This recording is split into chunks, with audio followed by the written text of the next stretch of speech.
தேவரும் வரத்தாலே, திசைகளும் வரத்தாலே, யாவரும் வரத்தாலே, யானும் வரத்தாலே என்று சொல்லக்கூடிய அளவில் பராபரத்தில் வரம் தோன்றி, வரத்திலே சிவம் தோன்றி, சிவத்தில் சக்தி தோன்றி, சக்தியில் நாதம் தோன்றி, நாதத்திலே வந்து தோன்றி, வெந்துவில் சதாசிவம் தோன்றி, சதாசிவத்தில் மகேசம் தோன்றி, மகேசத்தில் ருத்ரன் தோன்றி, ருத்ரனிலே விசு தோன்றி, விசுவில் பிரமா தோன்றி, பிரமாவில் ஆகாயம் தோன்றி, ஆகாயத்தில் வாயு தோன்றி, வாயுவிலே அக்னி தோன்றி, அக்னியிலே அப்பு தோன்றி, அப்புவிலே பிரது தோன்றி, பிரதுவிலே அன்னம் தோன்றி, அன்னத்தில் கண்ணை நரம்பு தொற்று வைக்கப்பட்டான் யானை என்று அதிகாலையே சாண சந்தியாவ ஞாபகம் எடுத்து மும்மூர்த்தியின் தரிசனம் பெற்றேன். தரிசனம் பற்றி இந்த குறிஞ்சி நலப்பரப்பிற்கு வந்துள்ளேன். மேலும் அபிஷேக பிரியா சிவா, அலங்கார பிரியா மகேஷம், சோஸ்திர பிரியா சூர்யா, கனிப்பிரியா கண்டா, கலகப்பிரியா ஒரு நாளைக்கு இடத்தில் தங்கினார். எமசப்படுது 1008 சுக்களை சாபம் மேலும் கலகம் செய்ய வேண்டும். அப்பேற்பட்ட கலகத்திற்கு நல்லூர் இறக்கின்றார். அந்த ஆணை முகத்தினை 5 கரத்தனை என்று சொல்லக்கூடிய அந்த விநாயக பெருமானை நல்லாசி இருக்கணும். ஆகியாலே அந்த அத்திமுகனை வணங்கி நமது கலகத்தை தோங்க.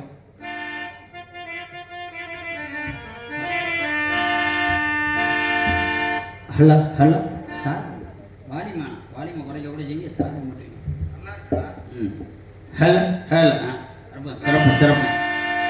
ஆகியாலே அந்த அத்திமுகனை வணங்கி அத்திமுகத்தனே 5 கரத்தனே சித்தி புத்தி விநாயகர் பெருமானே, உன்னை சக்தி கேட்ட வடிவத்தையோடு நான் தொழுதேன்.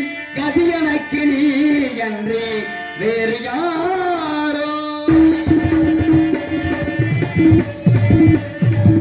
5 கரங்களே அவையங்களே, 5 கரங்களே அவையங்களே, கஜமுகன் வேலையில் தாருண்யமே, கஜமுகன் வேலையில் தாருண்யமே, அருளும் பாதம் சரணங்களே என்ற 5 கரங்களே அவையங்களே.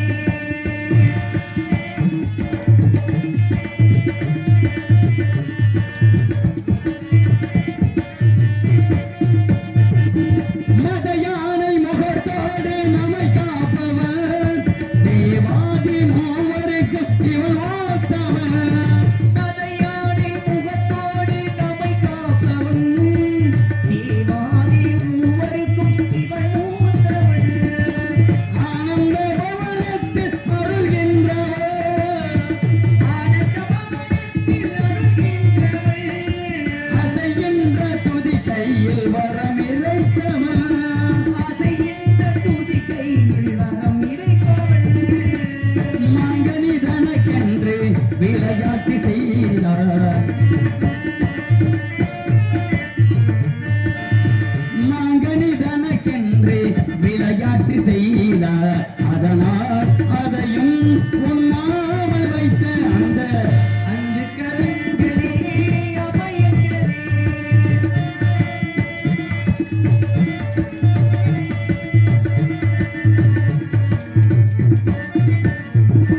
ராஜாதி ராஜனவன் சிவன் மனைவியிலே, ஈரேழு புவனங்கள் அவன் விடியிலே.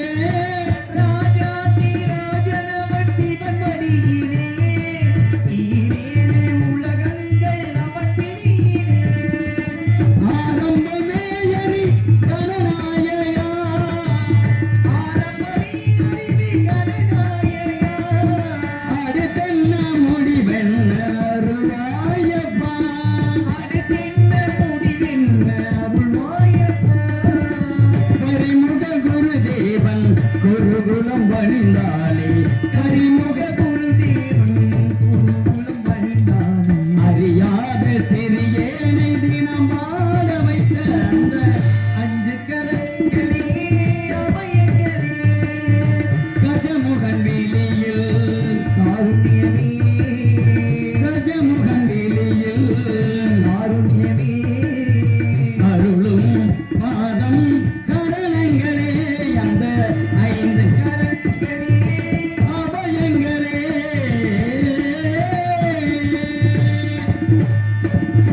அப்பேற்பட்ட விநாயக பெருமானை நல்லாசி இருந்தாலும் கூட இவ்விடத்தை பார்க்கும் பொழுது பாலை, முல்லை, மருதம், நெய்தல், குறிஞ்சி எனும் 5 நிலப்பரப்பில் மலையும் மலையை சார்ந்த இடத்தை கவனித்தால் கந்தர குகைந்த இடம். அப்பேற்பட்ட கந்தர குகந்த இடத்தில் எந்தனுக்கும் ஒரு வழிவிறக்கம்.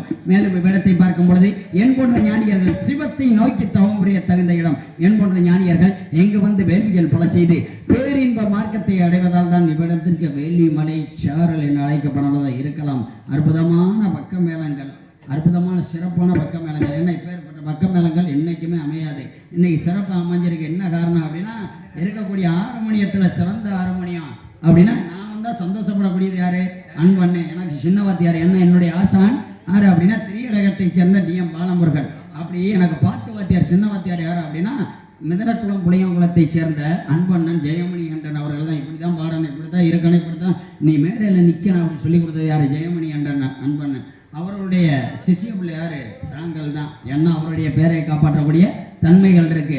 அப்பேற்பட்ட நானும் மாணவன் தான், அவருடைய மாணவன், நானும் மாணவன் தான். ஏன்னா பாட்டுக்கு அவர் தானே வாத்தியாரு. ஏன்னா விந்துக்கு ஒருவர் வித்தைக்கு பலர் இருக்காங்க. அதே போல வந்திருக்கக்கூடிய மிருதங்க சாதாரண அன்பு மாமா அரச குலத்தை சேர்ந்த டிவி ஜெயம் அவர்கள் மாணவன், அற்புதமான. அதே போல அன்பண்ணன யாரு அப்படின்னா சர்தார், அற்புதமான ஒரு ஆல்ரவுண்ட் மாஸ்டர். அவருடைய சிசிய பிள்ளை வந்திருக்காரு, சாதாரண இல்லை. அப்பேற்பட்ட சிறப்பான பக்க மேளங்கள் ஒளிபெருக்கி அடையாப்ப நான் கேள்விப்பட்டிருக்கேன். என்ன கேஆர் பவர், அடையாப்பா அற்புதமான பவர் என்றால் என்ன அப்படின்னா சக்தி என்ற அர்த்தம். அப்படின்னா பாடக்கூடியதுக்கு சக்தி கொடுக்கக்கூடியது. அதே போல இன்று இருக்கக்கூடிய என்ன ஒரு சில என்ன காரணம் தெரியல, ஏன்னா இருப்பதே சிறப்பு. அற்புதமான ரசிகர்கள் இருக்கக்கூடிய ரசிகர்கள், அற்புதமாக ரசிக்கக்கூடியவர்கள். என்ன இன்னைக்கு என்ன அப்படின்னா ஒரு கோவில் ஒரு சாமியை கும்பிடுறோம். ஒரு சாமியை கும்பிடுறோம்னா சாமியை கும்பிடக்கூடிய தன்மை இருக்கு. தன்மை இருக்கும்போது என்ன ஆகுது அப்படின்னா ஒரு சாமி எப்படி கும்பிடணும் அப்படின்னா ஒரு மண்டலம் என்பது அதாவது 12 ராசிகள், நவகிரகங்கள், 27 நட்சத்திரங்கள் சேர்ந்தது என்ன அப்படின்னா ஒரு மண்டலம். அப்படின்னா ஒரு கோவிலுக்கு ஒரு காப்பு கட்டணும் அல்லது மாலையிடணும். மாலையிட்டு அந்த கோவிலை என்ன காரணம் அப்படின்னா அந்த சாமி இருக்கு பார்த்தீங்களா, சாமியோட மந்திரத்தை மட்டுமே ஜபிக்கணும். அடுத்தவர்களுக்கு மனது அளவில் கூட தீய எண்ணங்கள் செய்யக்கூடாது. செய்யாமல் இருந்து அப்பேற்பட்ட விஷயங்கள் செய்து அந்த ஆண்டவன்கிட்ட போய் கேட்டு பாருங்க, கண்டிப்பா நடக்கும். நம்ம அப்படி செய்யறோமா? செய்யறதில்ல. என்ன அப்படின்னா அதே போல பொள்ளாச்சி மலை, யானைமலை, அதாவது பொள்ளாச்சியில யானைமலை இருக்கு பார்த்தீங்களா, அந்த யானைமலையில என்ன சிறப்பு அப்படின்னா மாசாணி அம்மன் கோவில். ஆமா, அந்த மாசாணி அம்மன் கோவில்ல என்ன காரணம் அப்படின்னா இங்கிருந்து போகும்போதே மிளகாய் எடுத்துட்டு போயிடுறது, சரி அரைச்சு கொண்டு போயிடுறது. ஏன்னா ஒரு கோவிலுக்கு போறோம் அப்படின்னா அந்த கோவிலுடைய ஸ்தல புராணத்தை முதல்ல தெரிஞ்சுக்கிறோம். தாராய் என்று சொல்லக்கூடிய ஒரு அசுரன் இருக்கான். அப்படி அசுரன் இருக்கும்போது என்ன செய்யறேன் அப்படின்னா எனக்கு ஏகப்பட்ட சக்திகள் வேணும், மும்மூர்த்திகளையும் வெல்லக்கூடிய சக்தி எனக்கு வேணும் அப்படின்னு சொல்லி கேட்கிறேன். அப்படி கேட்கப்படும் போது அதே போல அசுர குரு சொல்றாரு. என்ன சொல்றாரு அப்படின்னா அதாவது கர்ப்பிணி, நிறை மாத கர்ப்பிணி இருக்கு பார்த்தீங்களா, அந்த வயிற்றிலிருந்து பிறக்கக்கூடிய குழந்தை வந்து 108 குழந்தைகளை பிண்டத்தை சாப்பிடணும். எத்தனை? 108 பிண்டத்தை சாப்பிடணும். சாப்பிட்டா மும்மூர்த்திகளையும் வெல்லக்கூடிய தன்மை உமக்கு வந்துடும் அப்படின்றாங்க.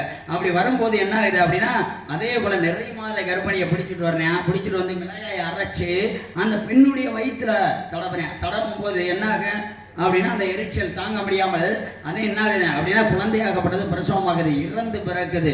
இறந்து பிறந்து அதே போல 107 குழந்தைகளை சாப்பிட்டேன். சாப்பிட்ட பிறகு 108வது குழந்தை இருக்கு. என்ன கர்ப்பிணி பண்ண கூப்பிட்டு வரேன். அப்படி அழைத்து வந்து மிளகாயை அரைத்து அப்ப போறேன். அப்பவும் பொழுது என்ன ஆகுது அப்படின்னா அந்த ஆதிபராசக்தி ஆகப்பட்டவள் நீண்ட ரூபமாக விஸ்வரூபத்தை காட்சி அளித்து அண்ணன் வதம் செஞ்சா.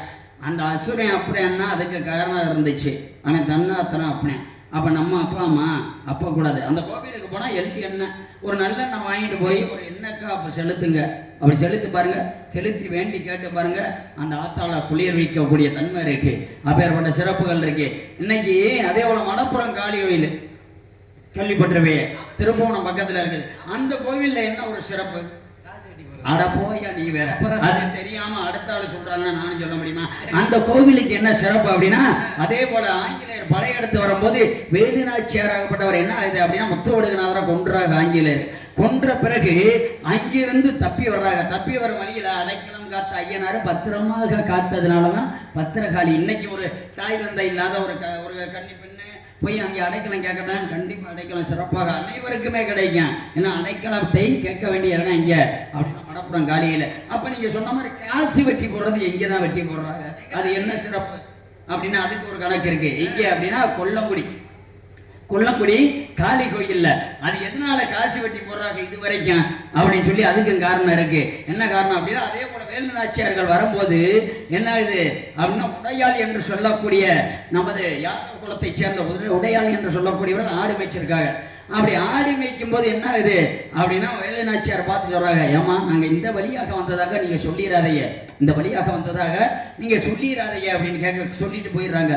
சொல்லிட்டு போன பிறகு மீண்டும் ஆங்கிலேயரை வந்து கேட்டதுக்காக, ஏமா வேலு நாச்சியாரும் மருதுபாண்டியர் போனாங்க பார்த்தீங்களா, இந்த வழியாக போற வழியில பார்த்தீங்களா அப்படின்னு கேட்க போகும்போது, எனக்கு தெரியும் ஆனா சொல்ல முடியாது, எனக்கு தெரியும் ஆனா சொல்ல முடியாது அப்படின்னு தைரியமா சொன்ன காரணத்தினால துண்டு துண்டா வெட்டி போட்டு போயிட்டாங்க. வெட்டி போடும்போது ஆகா இந்த பொண்ணு என்ன பண்ணி வச்சிருக்காளா அப்படின்னு சொல்லி திரும்பி வந்து பாக்குறாங்க. திரும்பி வந்து பார்க்கும்போது என்ன ஆகுது, துண்டு துண்டா வெட்டி கிடக்கு. அப்ப ஆங்கிலேயருடைய நாணயம் காசு வந்து கிடக்கு கீழே. அப்ப வேலு நாச்சியார் தனது வாழை எடுத்து அந்த காசை வெட்டிட்டு சபதம் இருந்துட்டு போனாங்க, மீண்டும் ஆங்கிலேயரை அடித்து கொன்று விரட்டுவேன், அடித்து கொன்று விரட்டுவேன் அப்படின்னு சொல்லி காசை வெட்டிட்டு சபதம் இருந்துட்டு போனாங்க. இன்னைக்கு அந்த கொல்லங்குடி காளியம்மனாக காட்சியளிக்கக்கூடியது உடையாள் என்று சொல்லக்கூடிய பெண்ணாகப்பட்டவள் தான் காட்சியளிக்கிறார். அப்ப வேலு நாச்சியார் காசை வெட்டி சபதம் இருந்துட்டு போனாங்க. இன்னைக்கு நீங்க காசை வெட்டுறீங்களே, நான் ஒரு வருஷத்துல என் குடும்ப செலவு ஒரு 10 லட்ச ரூபா நான் சம்பாரிச்சு வச்சிருப்பேன் அப்படின்னு சொல்லி வேண்டிக்கிட்டு காசை வெட்டிட்டு வாங்க. யாராவது தைரியமானாலும் அதை செய்யறது இல்லை. அடுத்த குடும்பத்தை கெடுக்கிறதுக்காக காசை வெட்டி பட்டு வர்றது, அதை செய்யலாமா? ஒரு டாக்டர் ஆயிடுவேன்னு சொல்லி நான் இன்னைக்கு நீட் தேர்வு வருது, அந்த நீட் தேர்வுல நான் தேர்ச்சி பெற்றுவேன் அப்படின்னு சொல்லி காசை வெட்டி போட்டு வாங்க முடியுமா? வெட்டி போட்டு சபதம் இருந்துருவாங்க. அந்த அம்மனின் ஆசீர்வாதம் இருக்க நம்ம அதை செய்யறதில்ல. அடுத்த குடும்பத்தை கெடுக்கிறது. கெடுத்த பிறகு என்னாக, மகாலட்சுமி தங்குமா? தங்காது. குடும்பத்துல மகாலட்சுமி தங்காது. அப்பேற்பட்ட என்ன காரணம் அப்படின்னா, இன்று ஓடப்படி நதியாகப்பட்டது என்ன? ஏன்னா சிந்து நதி பிரச்சனை வந்துருச்சு. சிந்து நதி பிரச்சனை வந்துருச்சு. என்ன காரணம் அப்படின்னா, இந்த 20 வருஷம் ஆகுமா அதுக்கு அணை கட்டி நம்ம இந்தியாவிற்கு திருப்பும் பொழுது என்ன ஆகும் அப்படின்னா, இந்த 20 வருஷம் ஆகுமா. அதே போல மேற்கே நோக்கி ஓடிக்கொண்டிருந்த நதி என்ன அப்படின்னா, பொன்னி என்று சொல்லக்கூடிய நதியாகப்பட்டது.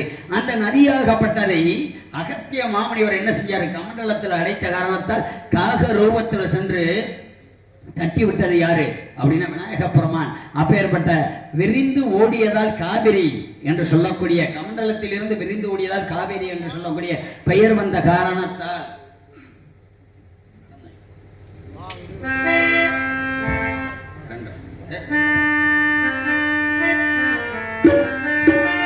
நடந்தாய் வாலி காவேரி, நடந்தாய் வாலி காவேரி, நாடெங்குமே செழிக்க நன்மையெல்லாம் இருக்க, நாடெங்குமே செழிக்க நன்மையெல்லாம் இருக்க, நடந்தாய் வாலி காவேரி.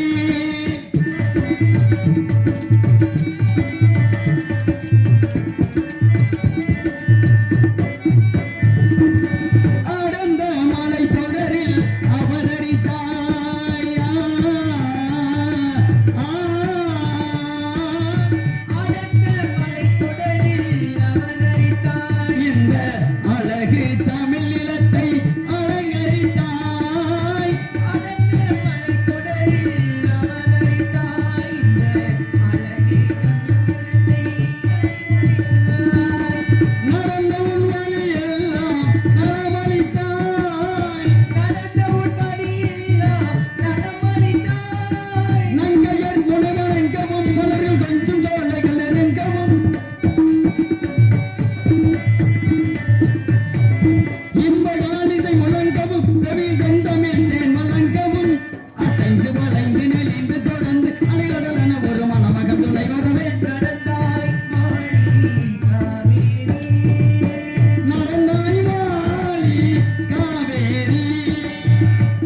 அருள் சிறப்புகள் இருப்பது போல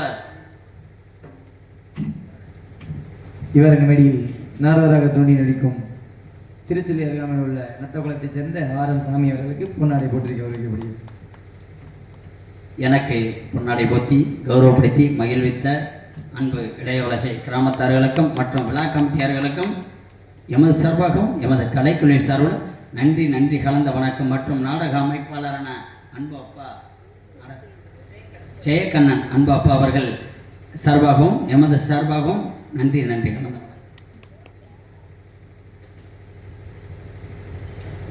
என்ன காரணம் அப்படின்னா இன்று கலியுகம் திரேதயுகம் திரேதயுகம் தொவ்வர யுகம் கலியுகம். இந்த கலியுகம் என்று சொல்லக்கூடிய 4 யுகங்கள் இருக்கு. இந்த கிரேத யுகத்துல என்ன கதை நடந்துச்சு அப்படின்னா கிரேத யுகத்துல என்ன அப்படின்னா நரசிம்ம பெருமாள் பிரகலாதனுடைய புராணமாகப்பட்டது நடந்துச்சு.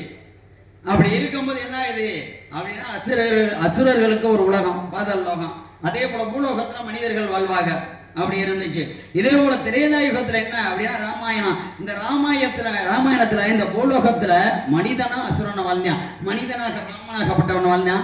அதே போல அசுரனாக யாரு அப்படின்னா ராமனை வாழ்றான். அதே போல தூபாராயுகத்துல என்ன அப்படின்னா ஒரு குடும்பத்துல அசுரனும் மனிதனை வாழ்ந்தான். அதாவது அசுரனாக கௌரவர்களும் பாண்டவர்கள் மனிதனாக வாழ்ந்தாங்க. ஆனா இன்னைக்கு நடந்துகிட்டு இருக்கிறது கலியுகம். இந்த கலியுகத்துல என்ன அப்படின்னா ஒரு மனிதனுக்குள்ளேயே அனைத்து வருது. ஒரு மனிதனுக்குள்ளேயே அசுரனை வாழ்றான், மனிதனும் வர்றான், தேவர்களும் வர்றான், அதே போல தெய்வமும் வாழ்றான்.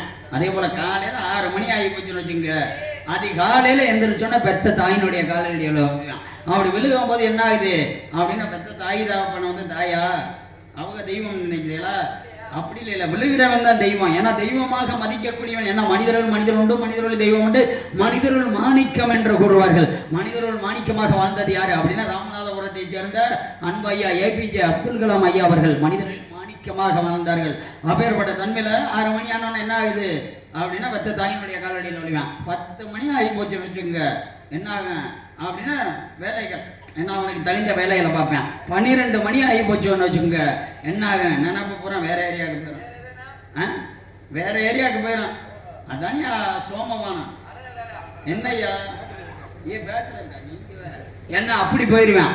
12 மணி ஆனோம்னா அப்ப 6 மணிக்கு மேல என்ன ஆகும் அப்படின்னா வேலைகளை முடிச்சுட்டு வீரனை ஏற்றோம்னா அசுரனா மாறிடுவேன். எந்த வீரனை சாமி சொன்னீங்க? என்ன வீரன் அப்படின்னா சோமவானம் தான். அப்படி என்ன காலங்கள் மாறிவிட்டது. அப்பேற்பட்ட இந்த கலியுகத்திலையும் ஒரு மனிதனாகப்பட்ட கட்டுப்படக்கூடிய விஷயம் என்ன அப்படின்னா பெத்த தாய். என்ன பெத்த தாய்க்கு தான் ஒவ்வொரு மனிதனும் கட்டுப்படக்கூடிய தன்மைகள் இருக்கு. ஏன்னா தாயினுடைய பாசம் தான். எத்தனை பேர் சொல்லுங்க, யார் சொல்றதுன்னு கேட்க மாட்டேன். ஆனா தாய் டேய் வீட்டுக்கு போ சாப்பிடணும் அப்படின்னு சொல்லி மட்டும் பாருங்க, எங்க அம்மா ஒருத்தர் சொல்லிடாத அப்படின்னு அமைதியா இருந்து போவேன். என்ன அப்புறப்பட்ட பாசம் தான் தாய் பாசம். என்ன ஒரு குழந்தையை பெற்றெடுப்பது என்பது சொர்க்கத்திற்கு சென்றவர்களுக்கு சமம். அதனாலதான் என்ன சொல்லுவாங்க அப்படின்னா ஒரு குழந்தையாகப்பட்டதை பிறக்கும் போது அன்னவள் கர்ப்பமாக இருக்கும்போது 7 மாதம் அல்லது 9 மாசத்துல வளக்காப்பு அப்படின்னு சொல்லி ஒண்ணு போடுவாங்க. கேட்ட பொருள் என்ன வேணும்னாலும் வாங்கி கொடுப்பாங்க. வாங்கி கொடுத்து அந்த குழந்தையாகப்பட்டவள் பிறந்து விடும். அப்பேற்பட்ட தன்மைகள் இருக்கின்ற காரணத்தால் அப்பேற்பட்ட தாய் பாசத்தை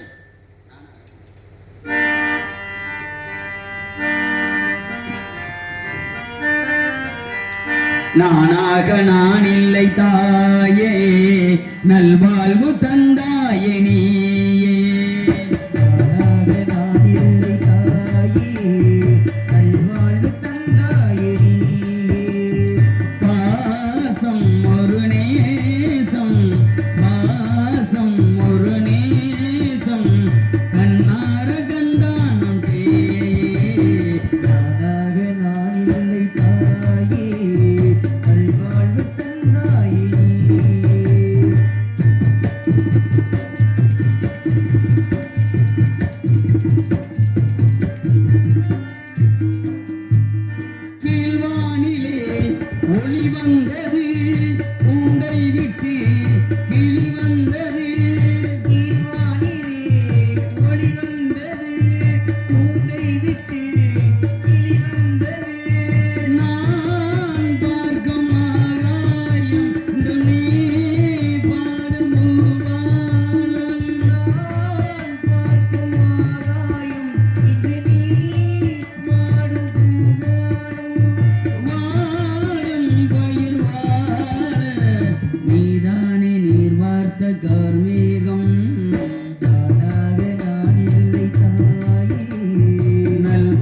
தந்த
அப்படின்னா எம்பெருமான் ஈசனுடைய காலடிக்கு சென்று விடுவார்கள். சென்று விட்ட பிறகு தொடர்ந்து வரக்கூடிய பாசம் என்ன பாசம்? 5 வயசுல அங்காளி, 10 வயசுல பங்காளி என்றுவாங்க. என்னதான் 5 வயசுல அங்காளி 10 வயசுல பங்காளி சொல்லிட்டேன். 5 வயசுல அங்காளி என்பது 3 குழந்தை இருக்கட்டும். 3 குழந்தை இருந்தாலும் ஒரு தாயினுடைய 5 வயசு இருக்கும்போது மடியில படுத்துருப்பாங்க. 10 வயசு ஆகட்டும், கல்யாணம் முடிச்சிருக்க மாட்டேன், அந்த காதலே தெரியாது. அப்பேற்பட்ட வயசுல என்ன செய்வாங்க அப்படின்னு சொத்தை பிடிச்சிருவாங்க. ஏய் கருப்பு, அந்த மேல இருக்கு பார்த்தியா, இங்க மேற்க இருக்க ஒரு ஏக்கரு யாரு? உங்க அண்ணனுக்கு. யாரு? உங்க அண்ணன் யாருக்கு? சிவாக்கு. அதே போல கீழே இருக்கு பார்த்தியா, அந்த 1 ஏக்கர் யாரு? உன் தம்பி சக்திக்கு.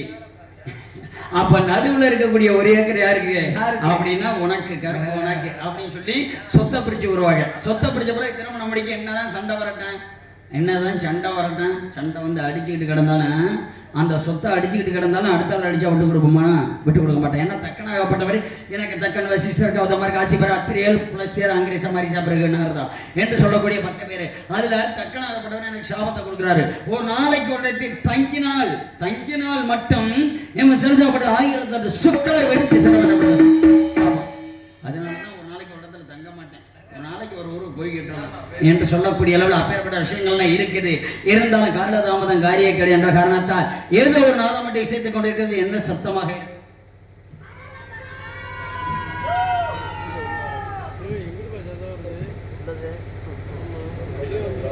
ஆஹா, என்ன அற்புதமான ஓசை! இந்த ஓசைக்கு மேலும் கொள்ளைநீதி ஆணிநீதி என்பார்த்த மக்கள் மழலை சொற்களானவர்களே, அதுபோல் மழலையின் ஒளி போலவாய் கேட்கிறது என்ற காரணத்தால் அந்த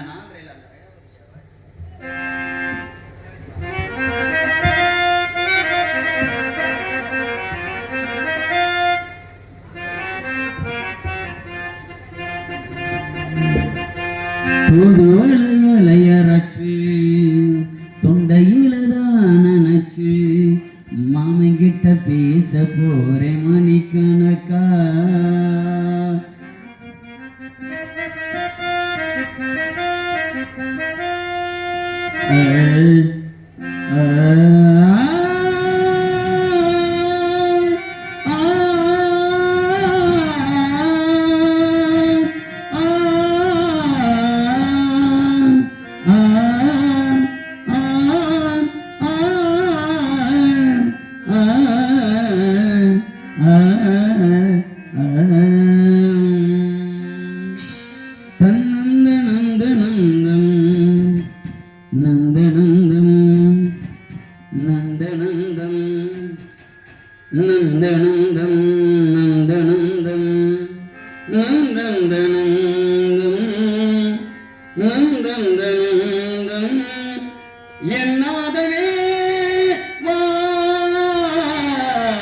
சங்கீத ஜாதி முல்லை காணவில்லை, கண்கள் வந்தும் பாவையின்றி பார்வையில்லை, ராகங்களின்றி சங்கீதமில்லை, சாவொன்றுதானா நம் காதல் இல்லை,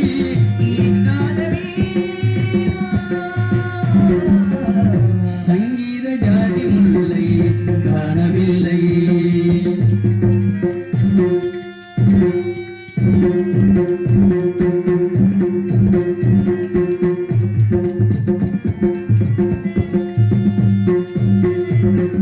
திருமுகம் வந்து பழகுமோ, அறிமுகம் செய்து விலகுமோ, வெளிகளில் துளிகள் வடியுமோ, அதில் சுடுவதை தாங்க முடியுமோ, கனவினில் எந்த உயிரில் உறவாகி விழிகையில் எந்த நது தனிமையில் எந்த நிலையம் பெருதாகி முதிருமோ, திரைகளிட்டாலும் மறைந்துள்ளார் மறையில் இல்லாது பொன்னினது கண்டினது ஜீவனது, வெளிகள் அழுதபடி கரகி தொழுதபடி சிறைகள் ஓட்டிப்பட்ட வெளி வர ஒருகி திசையம் மலை வரை மேனிக்கந்த மயில் வர ஞாபகமே தலை மீதுமோ, ஆடிய பாதங்கள் காதல் மீது ஆடிடுமோ, ஆடிடுமோ ஆடிடுமோ.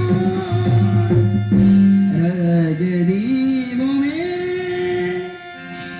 எந்தன் வாசலில் வாராயோ, கோயிலே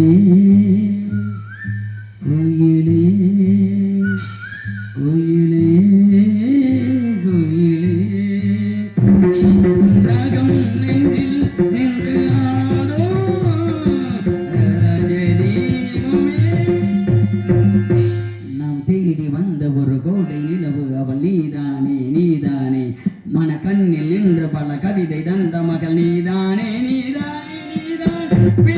எனும் போது வழி கொடுத்தார் விழி வந்த பின்னாலே சிறகொடித்தார் விழி எனும் போது விழி கொடுத்தார் விழி வந்த பின்னாலே சிறகொடித்தார் எங்கும் உந்தன் பிம்பம்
காலையில் நாங்கள் 3000 ரூபா 5000 ரூபா சம்பளம் வாங்கினாலும் எங்களுக்கு சந்தோஷம் இருக்காது. ஏன்னா கைதட்டக்கூடிய சந்தோஷம் தான் சிறப்பான விஷயங்கள் இருக்கேன். ஏனென்றால் என்னவள் யாரு எதுக்காக வந்திருக்கா என்று பார்த்தாலும் என்னவள் காதலிக்க வந்திருக்காளா?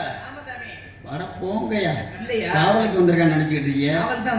காதலிக்கிறதுக்காக வந்திருக்கா. என்ன சொல்றீங்க? ஆமா, என்னவளின் காதல் புனிதமான காதல், சிறப்பான மனிதர் உணர்ந்துகள்ல.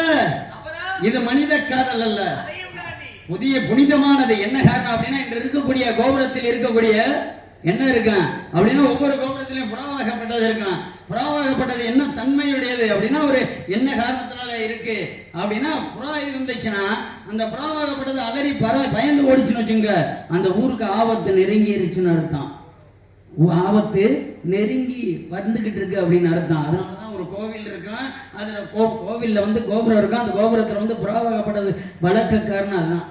அப்பேற்பட்ட சிறப்பான விஷயங்கள் இருக்கு. ஏன்னா புறாவினுடைய தன்மை என்ன அப்படின்னா, அதாவது ஒரு புறாவாகப்பட்டது மறுபுறாவோட கூடிருச்சுன்னு வச்சுங்க, சேர்ந்துருச்சுன்னு வச்சுங்க, மறுபுறாவை நாடாது. ஏன்னா அப்பேற்பட்ட காதல் தான் என்ன அந்த புறாவின் காதல். அப்பேற்பட்ட அந்த கூட்டத்தில் இருக்கக்கூடிய இந்த கோவில் புறாவை பார்க்கும் பொழுது என்ன அற்புதமான காதலாக தெரியும். கூட்டத்திலே கோவில் புறா யாரை இங்கு தேடுதம்மா, கொலுசு சத்தம் கேட்கையிலே மானம் தந்தி அடிக்குது. குமரி பெண்ணை பார்க்கையிலே ஒளி மின்னல் அடிக்குது.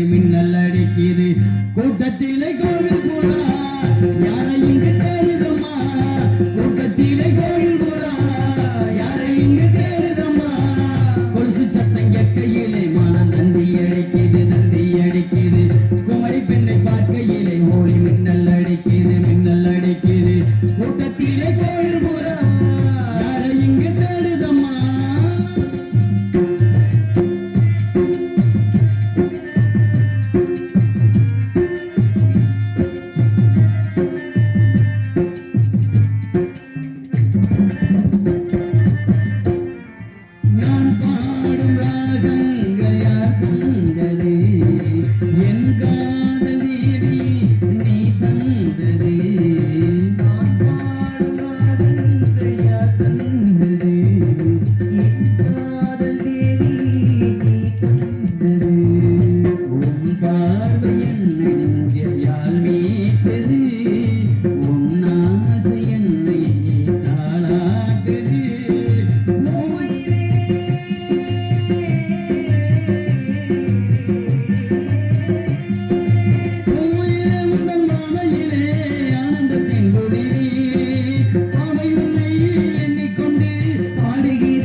கூட்டத்திலே கோவில் கூட யாரை இங்கு தேடுதம்மா.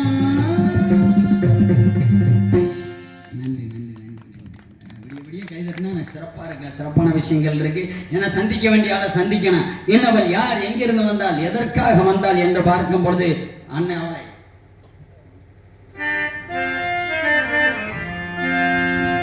சொந்தம் நிறைந்து தன்பும் சிறந்த மங்கை இவள் எந்த உலகிலே வந்தார்.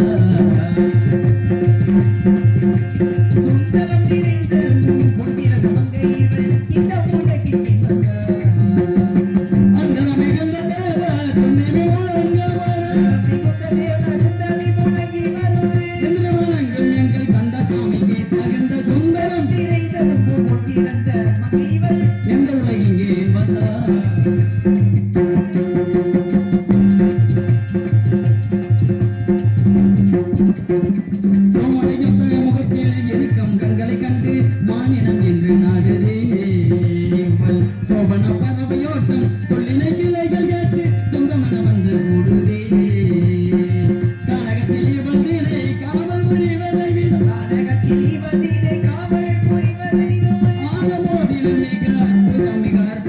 சுந்தரம் நிறைந்த தனக்கும் சீரத்த மக்கள் எந்த உலகின்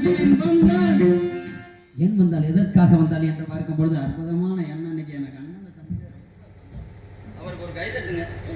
அண்ணன் மருதங்க அற்புதமான ஒரு வாய்ஸ் அவர்னா வந்தால் தான் இப்படி பாட முடியும். இந்த பாட்டை முழுமையாக வந்து நான் அண்ணன் வந்தால் பாடிடுவேன். இப்போ பாடினேன் பார்த்தீங்களா, அந்த பாட்டை அண்ணன் வந்தால் முழுமையாக பாடிடுவேன். ஏன்னா சிறப்பாக வாதிச்சிருவார். இன்னவள் யார், எங்கிருந்து வந்தால், எதற்காக வந்தால் என்று பார்க்கும் பொழுது ஆதி ஸ்ரீமன் நாராயணமூர்த்தியானவரின் ஆனந்த கண்ணீரில் ஆனந்தமாய் வங்கி வழிய அதிலிருந்து அமுதவள்ளி சுந்தரவள்ளி என இரு பெண்கள் ஒரு பத்தியாளர்கள். அமிர்தவள்ளியாகப்பட்டவளோ திருச்செந்தூரில் சூரசம்காரம் முடிந்த திருப்பரங்குன்றத்தில் மனமடிக்கப்பட்டார். இந்த சுந்தரவள்ளி சுந்தரமா இருக்காங்களா, சுந்தரமா இருக்க விடலாமா, இருக்கவே கூடாது. இன்னவள சுதந்திரத்தை கெடுத்து அந்த கந்த பெருமானிடம் சேர்க்க வேண்டும் என்ற காரணத்தால் ஏதோ ஒரு ஆடவர் அங்குமிகுமாக உதவிக் கொண்டிருக்கார். இன்னவரின் அனுமதி பெற்றுத்தான் சந்திக்க வேண்டும் போல் தெரிகிறது. சந்திப்போம். நாராயண